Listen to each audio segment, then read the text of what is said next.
मित्रों, एक बार की बात है। भगवान नारायण के सबसे भक्त नारद जी अपने एक प्रश्न को लेकर बहुत परेशान थे। वह अपने मन में सोच रहे थे, क्या हो सकता है?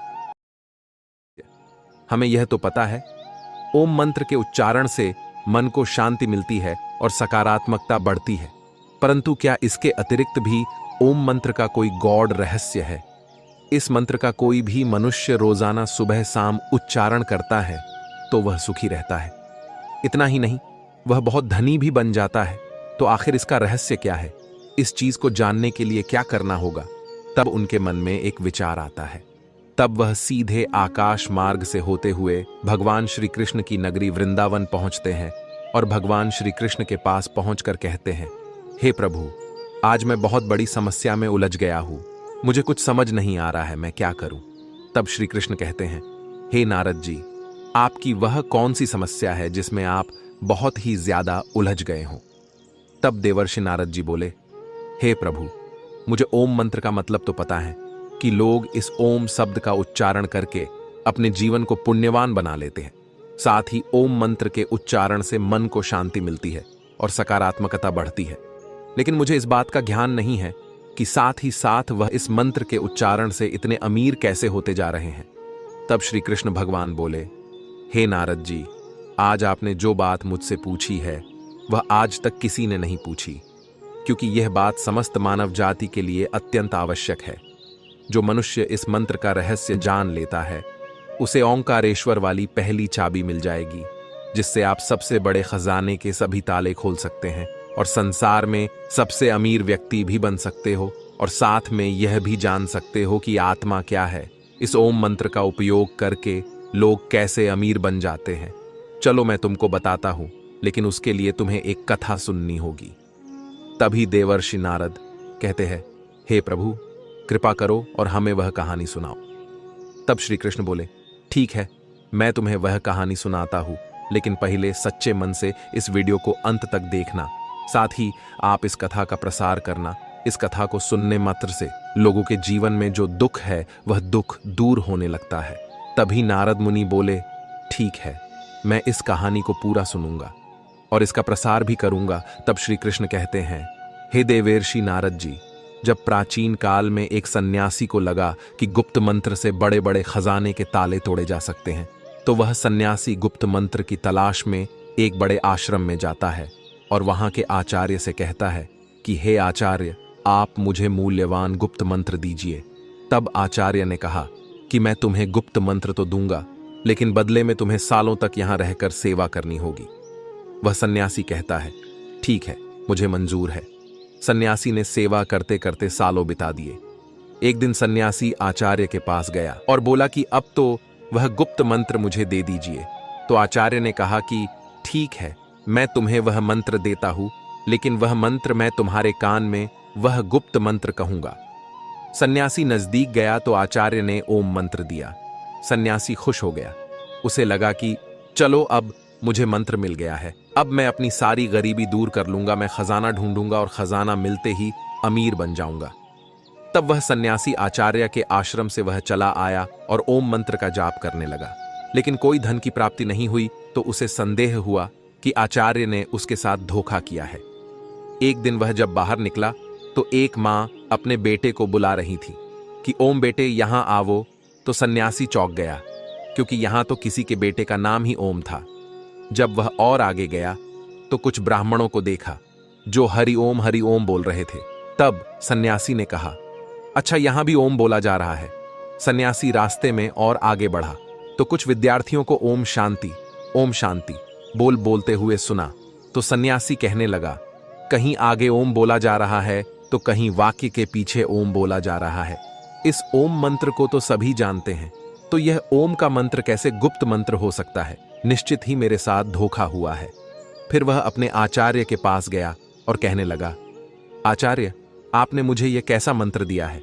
इसे तो हर कोई जानता है, तो फिर यह कैसे गुप्त मंत्र हो सकता है? आप मुझे कोई दूसरा गुप्त मंत्र दीजिए जिससे मुझे खजाने की प्राप्ति हो। आचार्य बोले, ठीक है, मैं तुम्हें दूसरा गुप्त मंत्र दूंगा, लेकिन तुम्हें मेरा एक काम करना होगा। आचार्य भीतर जाकर एक पत्थर लेकर आए और सन्यासी से बोले, ये लो सन्यासी, इसे बाजार में ले जाओ और इसका मूल्य जान करके आओ। और हां, याद रहे, इस पत्थर को बेचना नहीं है। सन्यासी पत्थर को लेकर बाजार में गया और सब्जी वाले को दिखाया। सब्जी वाला बोला, ये तो मेरे बांट के बराबर है, मैं उसके बदले में तुम्हें सिर्फ बैंगन के सिवाय कुछ नहीं दे सकता। सन्यासी उस पत्थर को लेकर फिर कपड़े वाले के पास गया तो कपड़े वाला बोला, क्या हमें उल्लू समझा है? पत्थर बेचकर हमें ठगना चाहते हो? चलो जाओ जल्दी यहां से। सन्यासी पत्थर को लेकर पूरे बाजार में घूमता फिरता रहा, लेकिन किसी ने उसका मूल्य नहीं बताया और किसी ने उसको मुफ्त में भी नहीं लेना चाहा। फिर सन्यासी उस पत्थर को लेकर एक जौहरी की दुकान पर गया। जौहरी ने उस पत्थर को देखा और बोला, कहां से मिला तुम्हें? इतना कीमती रत्न, ये तो बहुत ही मूल्यवान रत्न है। मेरे पास तो इतना धन ही नहीं कि मैं ये रत्न खरीद सकूं, और पूरे राज्य में शायद ही कोई ऐसा होगा जो इसे खरीद सकेगा। सन्यासी परेशान हो गया कि इस पत्थर में जौहरी ने ऐसा क्या देख लिया जो मुझे नहीं दिखा। तब वह सन्यासी उस पत्थर को लेकर अपने आचार्य के पास वापस आया और आचार्य से कहने लगा, आचार्य, इसे जौहरी मूल्यवान बता रहा था और दूसरों के लिए यह एक पत्थर मात्र था। आपको पता था कि यह पत्थर नहीं, कीमती रत्न है, तो फिर मुझे इसका मूल्य जानने के लिए बाजार में क्यों भेजा? तो आचार्य कहने लगे, हे सन्यासी, ताकि तुम ओम का मूल्य जान सको, जैसे इस पत्थर का मूल्य हर कोई नहीं जान सका, यानी इसका मूल्य गुप्त है। हर कोई आंखें इसे नहीं पहचान सकती, इसे सिर्फ वही आंखें पहचान सकती है जो ओम का महत्व जानती है कि यह पत्थर नहीं रत्न है। उसी तरह ओम भी एक रत्न है जिसका मूल्य गुप्त है, और जो ओम का मूल्य जानते हैं वह समृद्ध हो जाते। चलो मैं तुमको विस्तार पूर्वक रहस्य समझाता हूं। एक समय की बात है, देवताओं के सेनापति भगवान कार्तिकेय ने भगवान शिव को ओम का जो अर्थ बताया है वह मैं तुम्हें बताता हूं। तब सन्यासी बोला, कृपा कीजिए और मुझे बताइए ओम क्या है। तब आचार्य बोले, ओम एक ऐसी प्राकृतिक ध्वनि है जो बिना किसी टकराव से उत्पन्न होती है। इसे तुम अक्षर, शब्द, ध्वनि या नाद भी कह सकते हो। ओम में 3 ध्वनियां हैं जिसे मात्रा कहा जाता है। वे है आड़वाणी और मधुबनी। जा यह दोनों मिलते हैं तो ध्वनि ओम बनता है। ओम की 3 ध्वनियों से ही समस्त विश्व की सभी भाषाएं और बोलियां बनती हैं।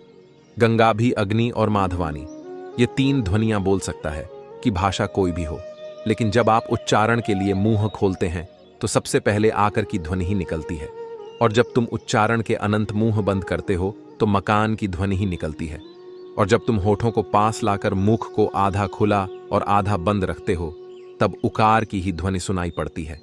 इसीलिए सभी भाषाओं की सभी ध्वनियां, फिर चाहे वह स्वर हो या व्यंजन, ओंकार के अंतर्गत ही आती हैं। इसलिए ओम विशिष्ट वैश्विक ध्वनि है। मांडू के उपनिषद के अनुसार ओंकार जगत की उत्पत्ति और लय का प्रतीक है, और मधुबनी इस समग्र संसार की लय को दर्शाती है। ओंकार आत्मा की 3 अवस्थाओं को भी दर्शाता है।